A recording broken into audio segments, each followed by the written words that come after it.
नमस्कार, Uttarakhand news 24.com में आपका स्वागत है। मैं हेमलता भट्टनथानी। पेश हैं आज के समाचार। सबसे पहले सुर्खियां। कांग्रेस प्रदेश अध्यक्ष गणेश गोदियाल ने दिया इस्तीफा। पत्रकार से विधायक बने उमेश कुमार का बड़ा ऐलान। अनाथ और गरीब बच्चों के लिए दान की तनख्वाह।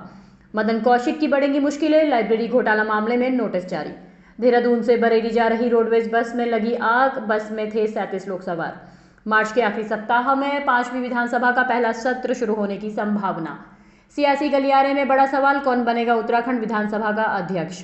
12 से 14 वर्ष के बच्चों के लिए कोविड वैक्सीनेशन अभियान का शुभारंभ। बिजली का पोल बना बड़े वाहनों की आवाजाही के लिए मुसीबत का सबब। स्थानीय निवासियों ने विद्युत पोल को हटाने की मांग की। अपर पुलिस अधीक्षक द्वारा आगामी होली को सकुशल संपन्न करने के लिए हुई पीस कमेटी की मीटिंग। किया महत्वपूर्ण विषयों पर विचार विमर्श। पूर्व सीएम हरीश रावत बोले, मुस्लिम यूनिवर्सिटी का मुद्दा भाजपा ने जबरदस्ती चिपकाया। और द कश्मीर फाइल्स फिल्म का विश्व हिंदू परिषद बजरंग दल ने किया समर्थन। उत्तराखंड कांग्रेस प्रदेश अध्यक्ष गणेश गोदियाल ने अपने पद से इस्तीफा दे दिया है। उन्होंने कहा कि प्रदेश में हुए विधानसभा चुनाव में पार्टी की हार की नैतिक जिम्मेदारी लेते हुए मैंने अपना इस्तीफा सौंप दिया है। गोदियाल ने कहा कि मैं परिणाम के दिन ही इस्तीफा देना चाहता था, पर हाईकमान के आदेश की प्रतीक्षा पर रुका हुआ था। दिल्ली पहुंचकर जैसे ही ये पता चला कि अन्य सभी राज्यों के जवाबदेह पदाधिकारियों से इस्तीफा मांगा गया है, मैंने भी अपना इस्तीफा सौंप दिया है। उन्होंने कहा कि कांग्रेस के कार्यकर्ता के तौर पर हमेशा संघर्ष करता रहूंगा। उत्तराखंड के पत्रकार उमेश कुमार अपनी बेबाक पत्रकारिता के साथ ही अपने कामों के कारण वे देश भर में जाने जाते हैं। लोगों की मदद के लिए हमेशा आगे रहते हैं। हाल ही में संपन्न हुए विधानसभा चुनाव में उन्होंने खानपुर के विधायक की पत्नी देवयानी को हराकर चुनाव जीता। अब उमेश कुमार फिर चर्चा में है। विधायक के रूप में उनको मिलने वाले वेतन को अनाथ लड़कियों की शादी और गरीब बच्चों की पढ़ाई के लिए दान करने का उन्होंने फैसला लिया है। विधायक उमेश कुमार अपनी सैलरी का 1 रुपया भी अपनी निजी कार्य में खर्च नहीं करेंगे। इस तरह उन्होंने राजनीति में एक नया अध्याय शुरू कर दिया है। ट्विटर के माध्यम से उमेश कुमार ने ये घोषणा की है कि उन पर लोग प्रतिक्रियाएं दे रहे हैं, लोग उनकी तारीफें कर रहे हैं। लोगों का कहना है कि अगर राजनीति में इस तरह के लोग हों तो सरकारी धन गरीबों और जरूरतमंदों के जरूर काम आएगा। नैनीताल हाईकोर्ट ने भाजपा के प्रदेश अध्यक्ष मदन कौशिक को नोटिस जारी किया है। कोर्ट ने उनसे 20 अप्रैल तक जवाब दाखिल करने को कहा है। मदन कौशिक पर 2012 से 2017 तक के कार्यकाल में विधायक निधि से पुस्तकालय निर्माण में भारी गड़बड़ी करने का आरोप है। हरिद्वार निवासी सचिदानंद डबराल की ओर से दायर जनहित याचिका पर हाईकोर्ट के कार्यवाहक मुख्य न्यायाधीश न्यायमूर्ति संजय कुमार मिश्रा की अध्यक्षता वाली खंडपीठ में सुनवाई हुई थी।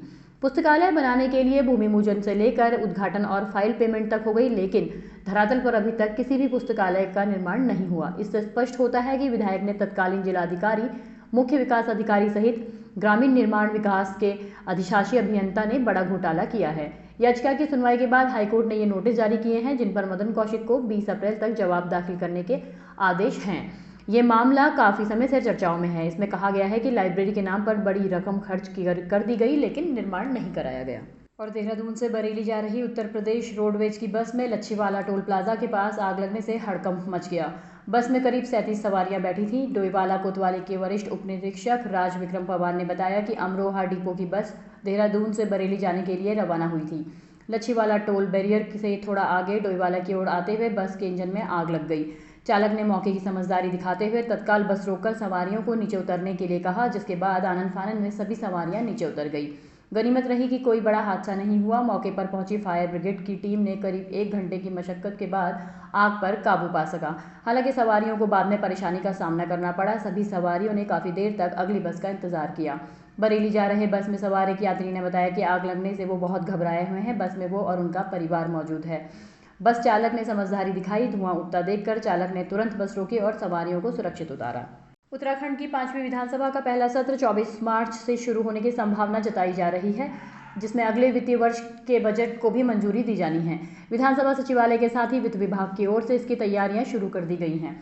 होली के बाद राज्य में नई सरकार का शपथ ग्रहण समारोह होने के बाद विधानसभा का सत्र आहूत किया जाना है। नई सरकार के लिए विधानसभा को सजाने का काम अंतिम चरण में पहुंच गया है। विधानसभा में रंग रोगन के साथ ही विधान मंडप की साफ सफाई भी की जा रही है। हालांकि पिछली सरकार के मंत्रियों के नामों की पट्टिका अभी नहीं हटाई गई है। नई सरकार के गठन की तैयारियों को देखते हुए बजट सत्र की तैयारियां भी शुरू कर दी गई हैं। जानकारी के अनुसार राज्य की 5वीं विधानसभा का गठन होने के बाद 24 मार्च से विधानसभा का सत्र आयोजित हो सकता है। इस संदर्भ में विधानसभा के स्तर पर भी तैयारियां की जा रही हैं। हालांकि सत्र को लेकर अंतिम निर्णय नई सरकार को ही लेना है।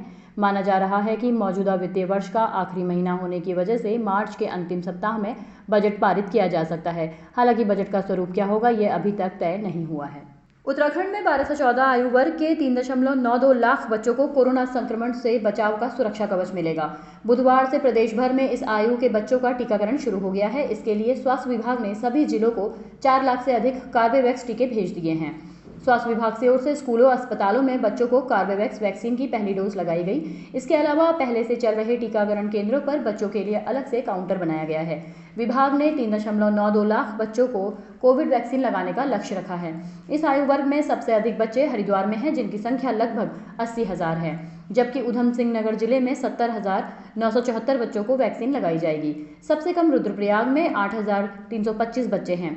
राज्य प्रतिरक्षण अधिकारी डॉक्टर कुलदीप मर्तोलिया का कहना है कि सभी जिलों को कार्बेवैक्स टीके भेज दिए गए हैं। उनका कहना है कि पहली डोज लगने के 28 दिन के बाद दूसरी डोज लगाई जाएगी। राष्ट्रीय टीकाकरण दिवस अवसर पर आज उत्तराखंड की चिकित्सा, स्वास्थ्य एवं परिवार कल्याण महानिदेशक डॉक्टर तृप्ति बहुगुणा ने जनपद देहरादून में 12 से 14 वर्ष के बच्चों के लिए कोविड वैक्सीनेशन अभियान का शुभारंभ किया। साथ ही महानिदेशक ने नियमित टीकाकरण एवं पल्स पोलियो अभियान के दौरान उत्कृष्ट कार्य करने वाली ANM, आशा और HB को भी सम्मानित किया। और अब रुख करते हैं जिला मुख्यालय पौड़ी की खबरों की ओर। पौड़ी से हमारे विशेष संवाददाता पंकज रावत की रिपोर्ट। मुख्यालय पौड़ी के अपर बाजार में सड़क किनारे पर एक बिजली का पोल तिरछा होने के चलते बड़े वाहनों की आवाजाही के लिए समस्या बन गया है। स्थानीय व्यापारी बीरू और मोहम्मद साजिद का कहना है कि संकरी सड़क होने के चलते यदि एक मोटरसाइकिल भी किनारे खड़ी होती है तो दूसरे वाहन का निकलना इस मार्ग से मुश्किल हो जाता है। वहीं यदि बड़ा वाहन इस मार्ग पर आता है तो दुकानों को क्षति पहुंचने की संभावना रहती है। स्थानीय लोगों का कहना है कि पोल का तिरछा होना किसी अनहोनी घटना की संभावना व्यक्त कर रहा है। उन्होंने बिजली के खंभे को सीधा खड़ा करने या मार्ग से हटाने की मांग विभाग से की है, ताकि गाड़ियों के आवागमन में इस पोल के कारण हर रोज लगने वाले जाम से स्थानीय निवासियों को निजात मिल सके और बिजली के खंभे से होने वाली निकट भविष्य की संभावित अनहोनी घटना से भी बचा जा सके। वहीं विद्युत विभाग के SDO RP नौटियाल ने बताया कि पोल का मामला उनके संज्ञान में है। जल्द ही पोल को शिफ्ट करने या ठीक करने का काम विभाग द्वारा किया जाएगा। वहीं पौड़ी क्षेत्र की दूसरी खबर, जनपद मुख्यालय पौड़ी के वरिष्ठ पुलिस अधीक्षक महोदय श्री यशवंत सिंह चौहान द्वारा जनपद के समस्त थाना प्रभारियों को आगामी होली पर्व को सकुशल संपन्न करने हेतु निर्देशित किया गया। कल 15 मार्च 2022 को कोतवाली कोटद्वार परिसर में अपर पुलिस अधीक्षक महोदया श्रीमती मनीषा जोशी द्वारा आगामी होली पर्व को शांतिपूर्ण एवं सौहार्दपूर्ण मनाए जाने के संबंध में गोष्ठी आयोजित की गई। आयोजित गोष्ठी में नगर के गणमान्य व्यक्तियों, जनप्रतिनिधियों, व्यापार मंडल, peace committee, digital volunteer, CLG सदस्यों के साथ होली के पर्व को शांतिपूर्वक मनाने हेतु चर्चा और विचार विमर्श किया गया। मुख्य रूप से चर्चा में कहा गया कि होलिका दहन एवं होली के पर्व के दौरान आपसी भाईचारे, सौहार्द और शांतिपूर्ण एवं कानून व्यवस्था बनाई रखी जाए। कोविड-19 के नियमों का कड़ाई से पालन किया जाए। किसी भी तरह की संदिग्ध गतिविधि होने पर तुरंत सूचना पुलिस प्रशासन को दें और अफवाहों पर ध्यान न दें। सोशल मीडिया पर किसी तरह की अफवाह अथवा संदिग्ध जानकारी बिना सोचे समझे फॉरवर्ड ना करें। त्योहार के दौरान किसी भी प्रकार का नशा ना करें और त्योहार के दौरान लड़ाई झगड़े से दूर रहें। वाहन चालकों से विशेष अपील की गई कि नशे की हालत में वाहनों को ना चलाएं, गति पर नियंत्रण रखें और वाहन में ओवरलोडिंग ना करें। रंग गुलाल उड़ाते समय बवाल ना करें। त्योहार के समय किसी भी प्रकार का नशा, अनावश्यक हुड़दंगबाजी ना करें। गोष्ठी में उपस्थित सभी सम्मानित जनों द्वारा होली त्योहार को शांतिपूर्ण संपन्न कराए जाने हेतु पुलिस प्रशासन का भरपूर सहयोग का आश्वासन दिया गया। हरदा और उनकी विधायक बेटी ने दर्ज कराई FIR। मुस्लिम यूनिवर्सिटी वाले मुद्दे पर हरीश रावत ने अपने फेसबुक पेज से एक और बयान जारी किया है। उन्होंने कहा कि मुस्लिम यूनिवर्सिटी के प्रसंग को मैं अपनी ओर से यहीं समाप्त करना चाहता हूं।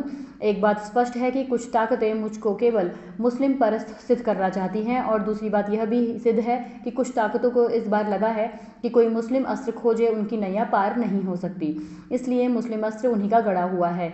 मैंने जो FIR दर्ज कराई है उससे भी स्पष्ट है कि नकली अखबार और झूठा समाचार छापकर किस प्रकार से उनको भाजपा के सोशल मीडिया के सिपाहियों से लेकर उनके शीर्ष सिपाहियों ने भी अस्त्र का उपयोग कर व्यू रचना को ध्वस्त करने और हरीश रावत की राजनीति ध्वस्त करने का काम किया है। मैं राजनीति में जिंदा रहूं या ना रहूं, मगर मैं मानवता प्रस्त हूं। मैं किसी जाति धर्म प्रस्त नहीं हूं और मेरा धर्म जिस पर मुझे अटूट विश्वास है। अनुपमा सर्व समाज के आशीर्वाद से जीती हुई बेटी है और हरिद्वार ग्रामीण के सर्व समाज से ने उन्हें अपनी बेटी मानकर विधायक का दायित्व सौंपा है। वो उसको पूरी निष्ठापूर्वक निभाएंगी, इसका मुझे भरोसा है।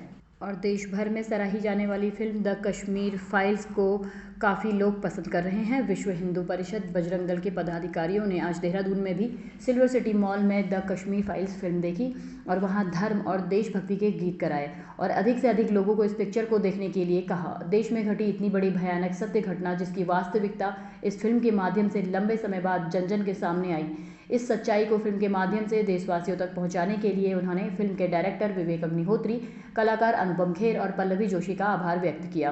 पिक्चर के प्रमोशन कार्यक्रम में विश्व हिंदू परिषद बजरंग दल के सैकड़ों कार्यकर्ता उपस्थित रहे, जिसमें महानगर सेवा प्रमुख प्रभात वर्मा, आशीष बलूनी, कार्यकारी अध्यक्ष नवीन गुप्ता, बजरंग दल प्रांत साप्ताहिक मिलन प्रमुख विकास वर्मा, महानगर सेवा प्रमुख हरीश कोहली और अन्य लोग उपस्थित रहे। ये थे आज के मुख्य समाचार। आप जुड़े रहिए उत्तराखंड News 24.com के साथ। जय हिंद, जय उत्तराखंड।